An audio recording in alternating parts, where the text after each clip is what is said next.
Mheshimiwa mgombea wetu wa rais anatuambia Mheshimiwa bunge wetu shikamani. Mheshimiwa bunge wetu watapita na ilani ya Chama cha Mapinduzi, sio maneno yao kichwani. Mheshimiwa madiwani, msikilize. Nilisema tunaomba barabara ya kutokea Isenje kilomita 22 kwenda Kikombo.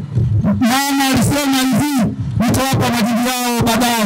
Na mimi hapa ndipo kuyasema majibu ambayo mama alisema. Lakini nilisema mama, hii wilaya yetu sisi ni wilaya ambayo inakaa katikati. Moja ulafu na usimanayo kimkakati ni wilaya nzuri kwa maendeleo yote ndio vijijini. Ni wilaya ya Songwe. Tunaomba mama, tarehe 29 twende tukatiki kwenye Chama cha Mapinduzi. Mama Samia oye!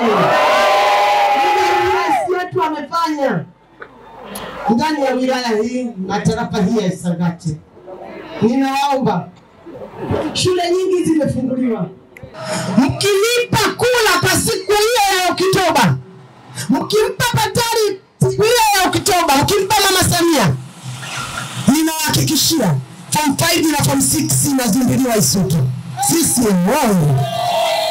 Mmeona hamjaona? Mmeona madiwani hamjaona? Wako wapi? Wako wapi? Jamani, nasema ni kushukuru sana Mheshimiwa mbunge mtarajiwa Patari Shida.